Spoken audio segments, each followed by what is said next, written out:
everybody pray. We'll soon just bring the service to a close. I'll sing a song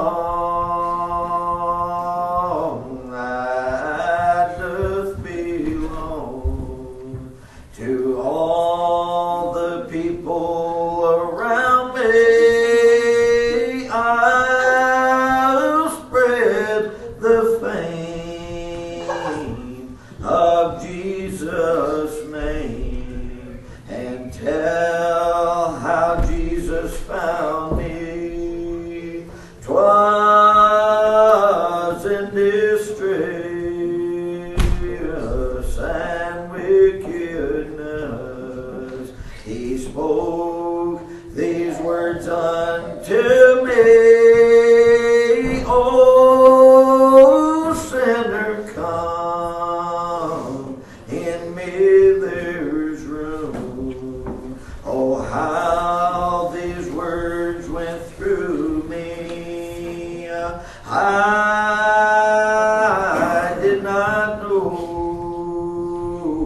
which way to go. My sins seemed like a mountain, oh, filled with woe. The tears did flow. My head was like a fountain. I thought I'd been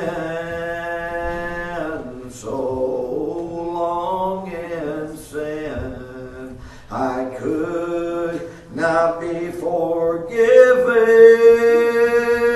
When Jesus came, oh, bless His name, and filled my soul with heaven.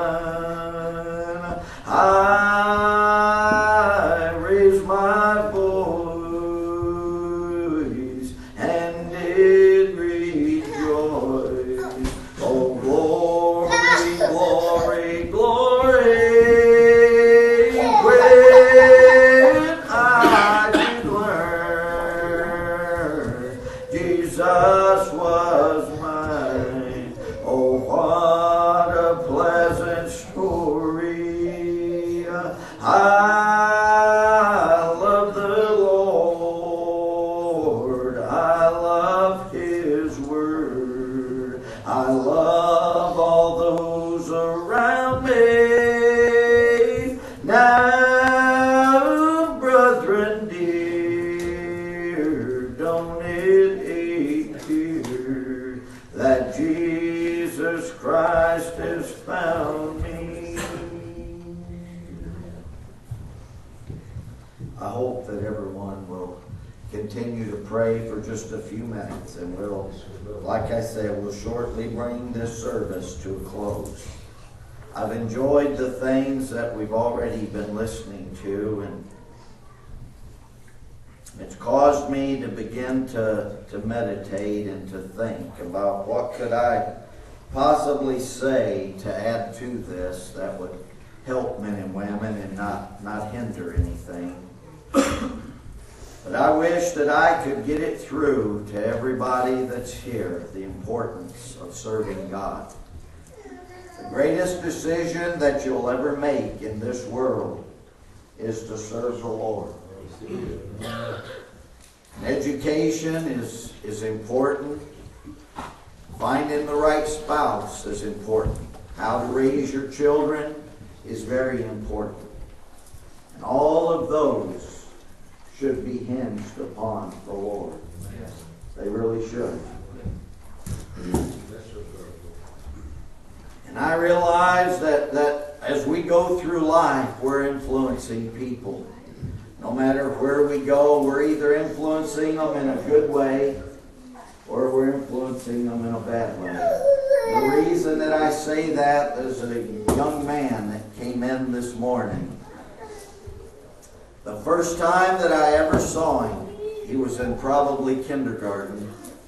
And he was just a little boy, and I had taken my kids down to play t-ball, and it was the first time that we had ever went to the field and getting ready, Brother Trey, to play t-ball, and Mariah was only about this tall, and she was standing there and never met any of these kids that I know of. And she was scared, and Wyatt come walking up to her, and he looked at her. He had on a different colored uniform, Brother Mike. And he looked at her, and he said, "You're going down." Just like that. Somebody had instilled in him the competitiveness that caused him to think that way, Dad. And you know, and I found out later through life that we tend to sow seeds even when we don't even realize it. We're sowing seeds in our children, or in our nieces and our nephews and our grandchildren, in our friends that we meet along the way. And I want you to understand that if God would bless me to do anything here today, it would be to sow a little seed. That God would bless to begin to be watered along the way, and God would give it increase. And God would allow it to grow, Brother Paul. I realize that God doesn't owe me anything, but I owe God my whole life. And I want you to understand here today that a long time ago, listen, when Jesus had went back to his own, to his old home place, and listen, he went back to the city where he was raised, and he went in there, and after a few days, listen, word began to spread that Jesus is back and that he's doing many miracles. Listen, and he went into a little home one day, listen, and he was sitting in that home, and they began, the city began to pour out unto him, Brother Trey, and began to bring all their sick and their afflicted to him. Listen to me, and listen, and so much so that nobody could get even into the home anymore, Brother Mike. There was so many, no doubt they crowded around every window, and every door was blocked. No doubt there was lines and lines of people bringing somebody that needed a touch, Brother Clyde. Listen, and I love that somebody come there carrying a man that couldn't walk. I was sick from his youth. Listen, a man that wasn't able to get there on his own, and they brought him in a little bed, and they began to look at the multitude around the home, and they thought, how can we get him in there, Brother Elisha? And I love that these men took ropes and they tied it onto his bed, and they went up to the roof, listen, and they began to remove some of the roof where Jesus was sitting beneath, listen, and they opened up the ceiling, and they let that man right down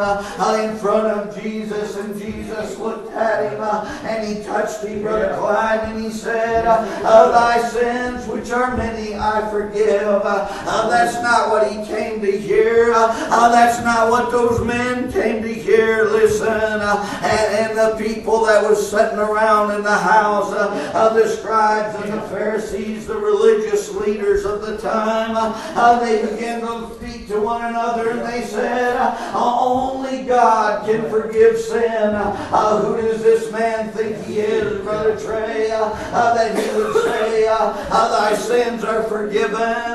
Oh, and I love what Jesus, he perceived what they were saying and whispering amongst themselves, and Jesus looked at them and he said, which is easier, to say thy sins are forgiven, or to say take up thy bed and walk?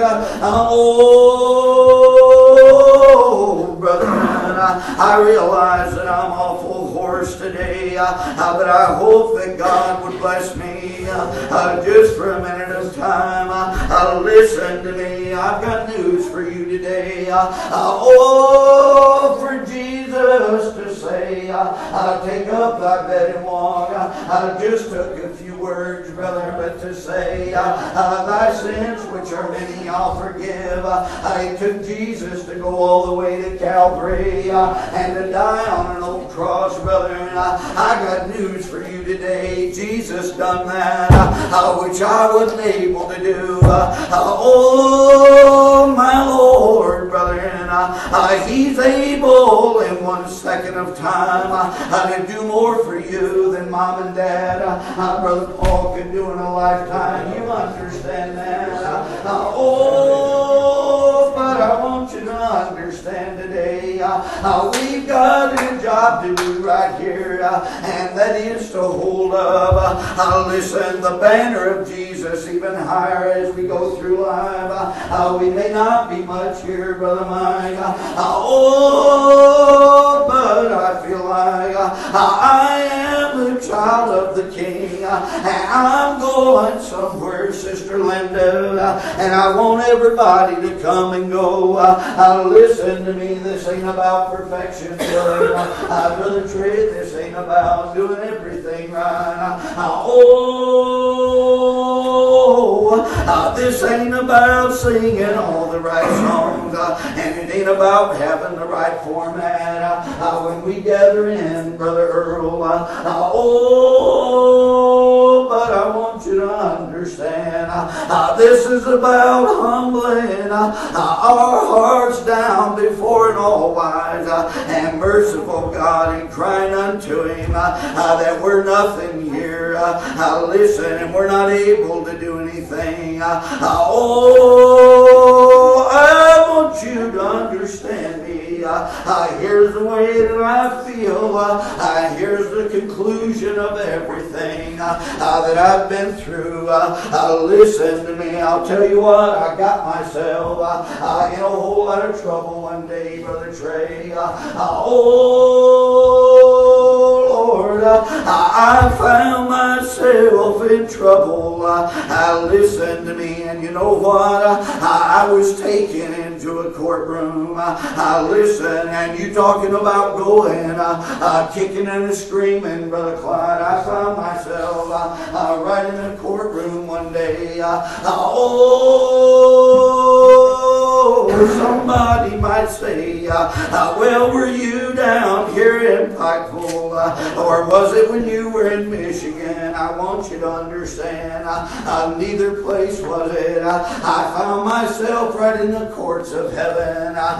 Listen, and everybody gathered in that little room. Listen, the devil was there, Brother Paul. He had my case, brother, and he had a good case against me, Brother Clyde. Oh, Lord, the devil had me right in the courts of heaven. And listen, and he said, this man is guilty of sin and ain't worthy of heaven, Brother John. Listen, but I've got news for you today. I remember when I began to plead my own case. I remember when I was able to say, God, I've never went out and got drunk in my life. I've never taken your name in vain that I know of. I've never stole anything. Listen, the old devil, he had my case. You're talking about a prosecutor. Oh, that old devil. Listen, he was able to say, yeah, but he don't love you the way that he needs to. And you know what? He's thought bad thoughts. He's done this and that, Mike. And he had my case right there, Brother Tommy. Oh, but I begin to battle back and say, Mom and Dad is taking me to church every Sunday. And now that I'm an older boy, I even go by myself sometimes. I ain't that a good boy for the tray. Oh, but that old prosecutor, tender. Brother, and he continued to rant and rail that I wasn't worthy of heaven's land. And Brother Joey was right and I was denying it. Listen, I was throwing up every good thing that I had ever done in my life. Oh, brethren, when everything was said and done, listen, you might as well have taken and hit that gavel down. Listen, and the verdict came out of Paul that I was guilty, and brethren, that I was condemned. Listen, I wasn't just a convicted man, I was condemned to die. Oh, Lord, you know what? Mom and Dad couldn't be in that courtroom with me. You preachers couldn't be in that courtroom with me. This was me all alone. Oh, but I'm glad today somebody else was in that courtroom. A man sitting right in the back seat, brother. And why was he there? Because I'd never asked for him, brother. And listen, and when that verdict come down from heaven's land, that I was guilty and I was going to hell. Oh, you talk about hitting your knees and begging for the mercy of the court, brother. I remember when I hit my knees one night and I said, God, I need you. All of my good deeds ain't good enough. All of my righteousness ain't enough. Oh, brethren, when I hit my knees in the courts of the, listen, in the floor of that courtroom, listen, and I asked for mercy. That man that was sitting back there, he started coming up for the tray. Oh, that man, he came right up and he took me by the hand and he lifted me up and he said, son, I'll retry your case for you. Somebody can say, well, who was it? Oh, here's what the Bible called him, the mighty counselor, the Prince of Peace, brother. And I got news for you that day. Jesus stepped forward, Brother Paul, and you know what? He didn't have to fight and argue. He just walked up to the bench where that old judge was sitting, and he said, Father, I've heard his cry. Listen, I'll take everything that's against him and wipe that slate clean, Brother Klein. Oh, that day, my verdict, all of my case was overturned, and I was given a pardon, brother. And you know what? I'm on my road towards heaven's land, and while I'm going, I want everybody to come and go. Oh, I'm telling you one thing here. Listen, I keep telling men and women, you need to think about Jesus a little bit. Even in all your troubles and all your tragedies, you need to keep your eyes focused on Him, Brother Trey. Oh, He won't remove everything out from in front of you. You're still going to have your trouble. You're still going to have your heartaches, Brother Earl. Listen, I'll tell you one thing here. I'll tell you, listen to me. Listen, about 10, 12, maybe even a few more years ago than that, we had just moved down here to Kentucky. Listen, and And we hadn't been here very long, Brother Joey. Listen, we got a phone call that my wife's little brother, that he had killed himself, and they wanted me to come up and preach the funeral. Well, you tell me what in the world could I say to comfort anybody with that? Oh, brethren, I remember when I was driving back to Michigan, Brother Clyde, I was tore up pretty bad. I thought, what in the world can I say to these grieving people? You know what? When I got up to that funeral home, oh Lord, listen, the family and friends all gathered in, and listen, and I look back about the third or fourth seat back, there was my wife's uncle came in. Oh, that man, ever since I had been in the family, every time we gathered together, somebody would bring a songbook out of their back pocket, and somebody would start singing an old-time song. Oh, I remember when many times he'd stand up right in the midst of the family. They could all be gathered around a little bonfire, and somebody'd start singing a church song. I've seen him do it.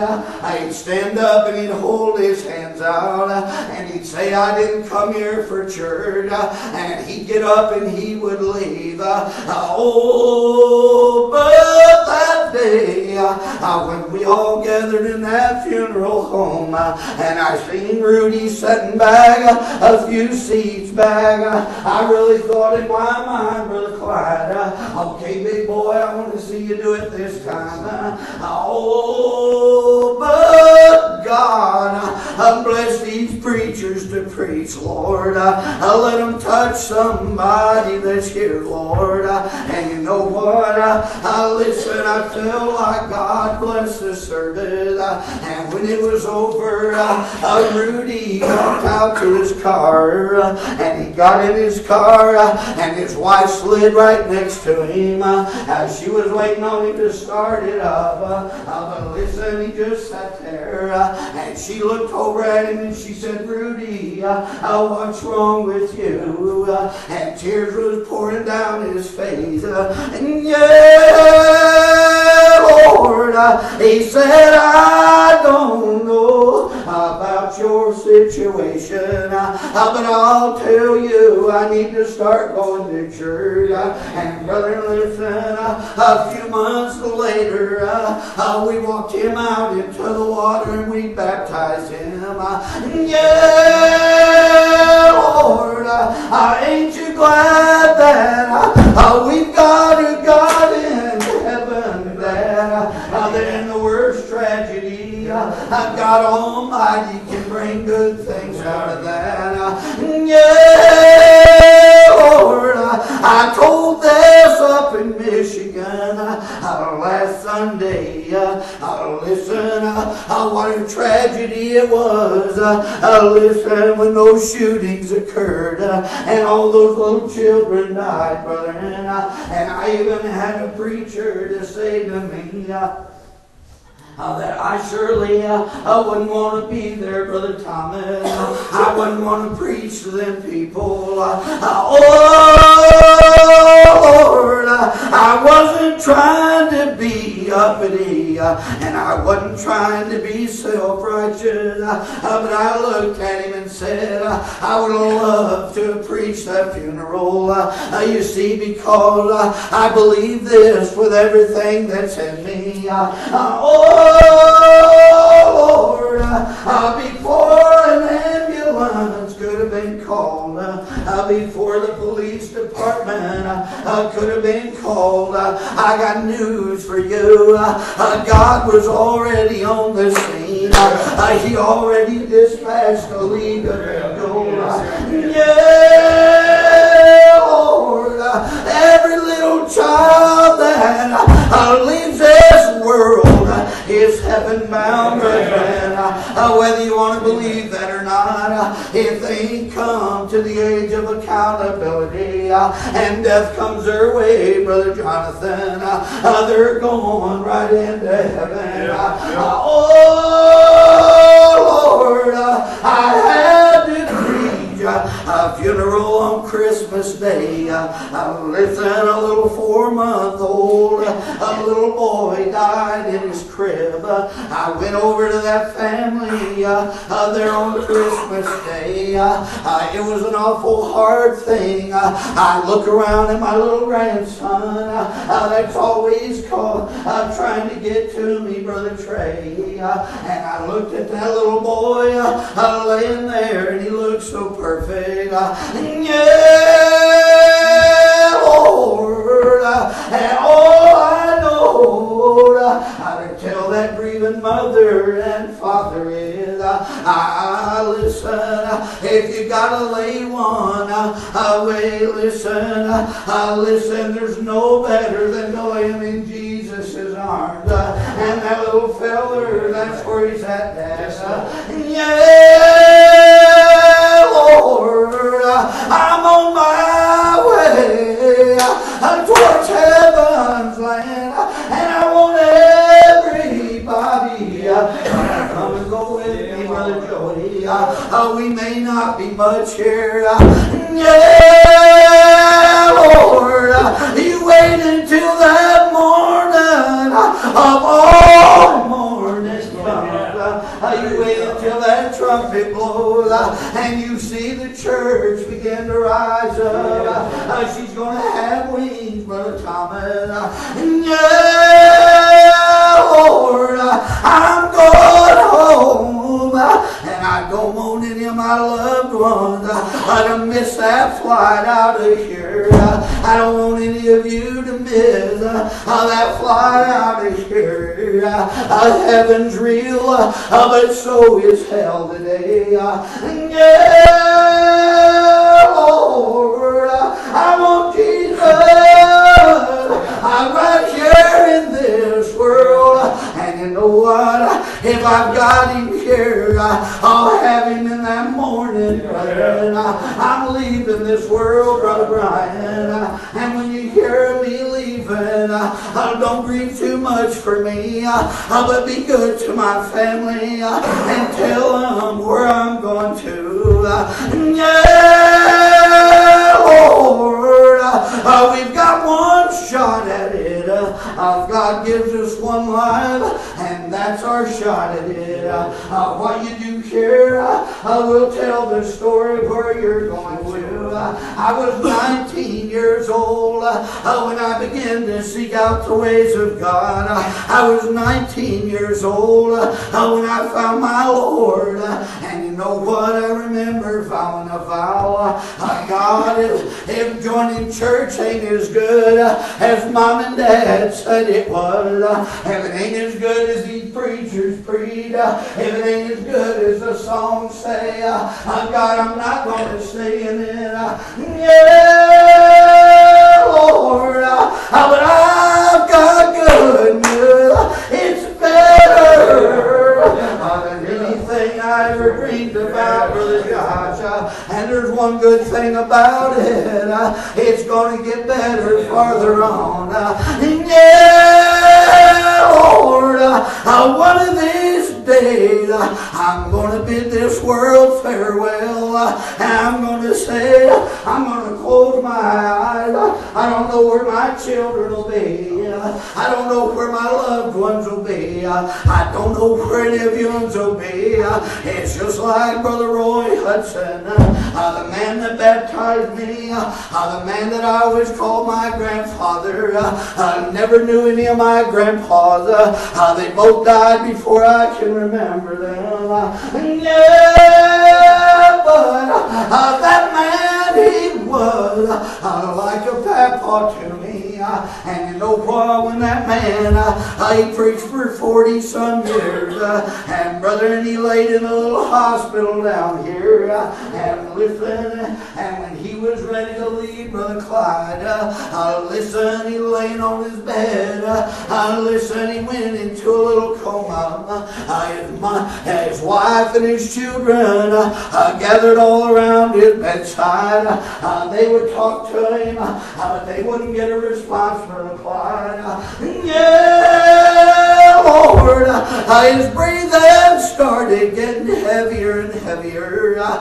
They know the end was inevitable. It was coming. And that old man, listen, just before he died, Brother Curtis, that old man that couldn't talk to anybody, all of a sudden he started singing a little song, Brother Joey. Yeah, Lord, I love my Savior God because He first loved me. That old man sung a couple verses of that, and then he raised his arms up off his bed, and when his arms went down, that old man took his flight out of here. Yeah, Lord, although his children couldn't get his attention, although his wife couldn't stir him and get him to wake up, I got news for you. Somebody got his attention as he was leaving here. God sent an angel down for the Clyde. Yeah, Lord, don't you want to go to heaven? I've got my eye on that goodly land, and I'm heading there with everything that's in me. Listen, Brother Joy, listen, it's been a good trip here, but heaven awaits us, and it's going to be so much better, Brother Paul. Listen, and I don't know about anybody else, but listen, I'd give everything if all of you wanted to go. Listen, that's all we got here, Brother Mike. Yeah, Lord, but I want to say one more time, listen, that Jesus, He opened them church doors up. We always say the church doors is open, but my Lord, He opened them, and they're still wide open, Brother Clyde. And if there's anybody here that's been praying and they want to go to heaven and they feel like God is knocking at your heart, oh Lord, just surrender your life and turn it over to Jesus. And if you've done that, then the church right here will gladly receive you, and we'll take you in, and we'll be as good as we know to be. I said it ain't about perfection. If it was about perfection, I wonder where in the world would I be.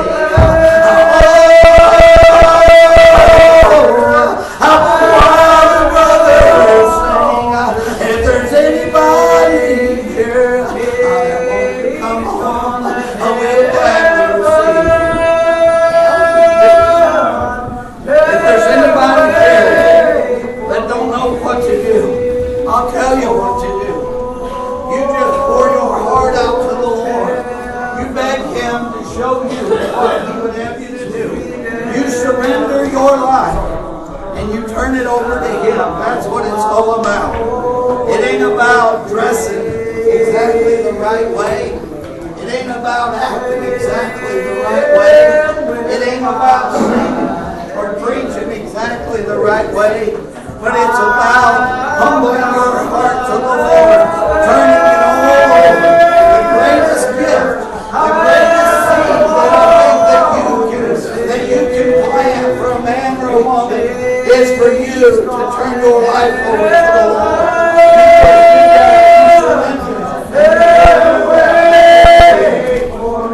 Your children, your friends, your loved ones, they'll see it. As we go through life, instill in our children things of competition, but we can also instill in them things of humbleness, obedience. And that's what it's all about. You need to do what God would have you to do. Do that, I guarantee you, He'll take care of you. I hope I haven't said anything to hurt anybody, and I hope I'm stirring up this morning. Made you realize that you need Jesus. Like I say all the time, you may never have considered Jesus, but He has considered you. That's why He came down here. Everything was said and done, and this was your last moment in life. What would be on your mind? I guarantee you, I know what it